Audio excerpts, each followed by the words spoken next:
रघुकुल में जन्मे श्री राम को वनवास करना पड़ा। साथ में उनकी पत्नी सीता भी गईं। वनवास के दौरान ही लंका का राजा रावण बलपूर्वक सीता को उठाकर ले गया। राम ने सीता का पता लगाने में बहुत कष्ट सहे। अथाह परिश्रम और पराक्रम से उन्होंने राक्षसराज रावण का वध किया और अपनी पत्नी को आजाद कराया। राम जब लंका में पहली बार सीता से मिले तो सीता को यही लगा कि राम ने सारा प्रयास और परिश्रम उन्हें बचाने के लिए किया। लेकिन रामायण के युद्धकांड के 115वें सर्ग में राम कहते हैं, सीता, मैंने और मेरे मित्रों ने यह परिश्रम तुम्हारे लिए नहीं किया। मैंने यह सब सदाचार की रक्षा, अपवाद के निवारण और अपने गौरवशाली वंश पर लगा कलंक दूर करने के लिए किया। राम यहीं नहीं रुके। उन्होंने कहा, रावण तुम्हें गोद में उठाकर ले गया था। उसने तुम पर दूषित दृष्टि डाली। तुम्हारे चरित्र में संदेह है। मैं अब तुम्हें ग्रहण नहीं कर सकता। तुम जहाँ जाना चाहो और जिसके साथ रहना चाहो रह सकती हो। तुम मेरी ओर से पूरी तरह स्वतंत्र हो। राम के ऐसे कड़वे बोल सुनकर सीता स्तब्ध रह गईं। उन्हें असहनीय पीड़ा हुई। उन्होंने राम को कई बार समझाया कि रावण ने बलपूर्वक उनका अपहरण किया था और वह असहाय थीं। सीता ने राम को अपने निर्दोष और पवित्र होने का आश्वासन दिया, लेकिन राम ने सीता को स्वीकार नहीं किया। इस तिरस्कार से दुखी सीता ने चिता में आत्मदाह करने का निर्णय लिया। आग जली तो सीता ने प्रार्थना की, यदि मैं मन, वचन और कर्म से पूरी तरह निष्कलंक हूँ तो अग्निदेव मेरी रक्षा करें। यह कहकर सीता जलती चिता में कूद गईं। वह भयानक दृश्य देखकर देवताओं और भगवान ब्रह्मा ने राम को समझाने का प्रयास किया। तभी पिता की तरह सीता को गोद में उठाए अग्निदेव प्रकट हुए। उन्होंने वैदेही को सुरक्षित रूप से राम को सौंपते हुए कहा, हे राम, सीता में कोई दोष नहीं है। इन्होंने आपके सिवा किसी दूसरे पुरुष का आश्रय नहीं लिया। रावण ने बार बार डराया,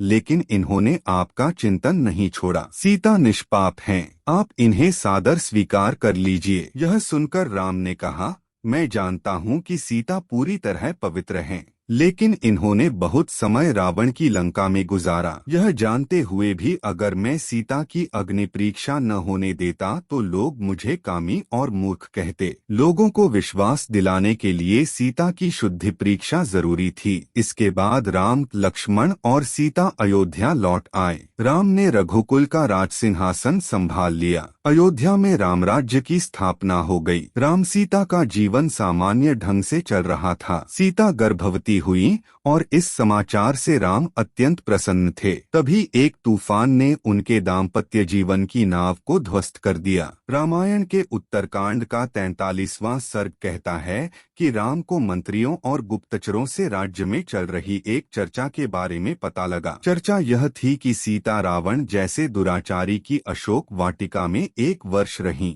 फिर भी राजा राम उनसे घृणा नहीं करते। लोगों का मानना था कि राम के इस आचरण का दुष्प्रभाव प्रजा पर भी पड़ेगा। दूसरे घरों की स्त्रियां भी घर से बाहर रहेंगी और फिर अपने पतियों से उम्मीद करेंगी कि वे भी राम की तरह अपनी पत्नियों को सादर स्वीकार कर लें। प्रजा के मन की बात जानकर राम को बहुत दुख हुआ। वह अग्नि परीक्षा में सीता के निष्कलंक सिद्ध होने के बाद उन्हें साथ लेकर अयोध्या लौटे थे, इसलिए सीता पर संदेह करने का कोई कारण नहीं था। फिर भी प्रजा के मन में राम के प्रति अनादर का भाव जाग उठा था। एक आदर्श राजा के लिए लोकनिंदा सबसे भारी बोझ होता है। यह बोझ जब राजा राम के लिए असहनीय हो गया तो उन्होंने अपने भाइयों को बुलाया और कहा, मेरी अंतरात्मा ने सीता को शुद्ध मान लिया था, इसलिए मैं उन्हें अपने साथ अयोध्या लेकर आया। लेकिन अब राज्य में हो रही मेरी निंदा से मुझे कष्ट हो रहा है। जिस प्राणी की अपकीर्ति लोकनिंदा का विषय बन जाती है वह अधमलोक में जा गिरता है। मैं लोकनिंदा के भय से तुम सबको भी त्याग सकता हूँ, तो फिर सीता को त्याग देना कौन बड़ी बात है। राम ने यह भी नहीं सोचा कि सीता गर्भवती हैं। उन्होंने लक्ष्मण को आदेश दिया कि वह अगले दिन सुबह सीता को ले जाएं और तमसा नदी के तट पर ऋषि वाल्मीकि के आश्रम के पास छोड़ दें। लक्ष्मण ने भारी मन से राजा राम की आज्ञा का पालन कर दिया। तमसा नदी के तट पर पहुंचकर सीता को जब पता लगा कि राम ने लोकनिंदा के भय से सदा के लिए उनका परित्याग कर दिया है तो उन्होंने लक्ष्मण से कहा, राम से कहना कि मैं तमसा में डूबकर अपना जीवन समाप्त कर लेती, किंतु मैं गर्भवती हूँ और मेरे ऐसा करने से उनका राजवंश समाप्त हो जाएगा, इसलिए मैं आत्महत्या नहीं करूंगी। श्री राम की कीर्ति को कलंकित होने से बचाना, उन्हें धर्म के मार्ग पर चलने के लिए प्रेरित करना मेरा कर्तव्य है। स्त्री के लिए पति देवता, बंधु और गुरु होता है। उसे प्राणों की बाजी लगाकर भी अपने पति के सम्मान की रक्षा करनी चाहिए। राम ने मेरा त्याग करके अपने राजधर्म की रक्षा की है, तो मैं भी राम के निर्णय का सम्मान करते हुए पत्नी धर्म निभाऊंगी और शेष जीवन आश्रम में ही रहूंगी। कुछ समय बाद सीता को वाल्मीकि आश्रम में 2 पुत्र हुए, लव और कुश। इसी बीच वाल्मीकि ने श्री राम की जीवन गाथा लिख डाली। उन्होंने लवकुश को राम कथा के गायन का प्रशिक्षण दिया। एक दिन इस राम गाथा को लवकुश ने श्री राम के दरबार में उन्हीं के सामने गाया। तब राम को पता लगा कि लवकुश उन्हीं के पुत्र हैं। राम ने सीता को अयोध्या आने का निमंत्रण दिया। राम के बुलाने पर वाल्मीकि के साथ सीता राम के दरबार में पहुंची तो राम ने उनके सामने फिर से शुद्धता प्रमाणित करने की शर्त रख दी। सीता से इस बार अपमान सहन नहीं हुआ। उन्होंने करुण स्वर में पृथ्वी देवी का आह्वान किया।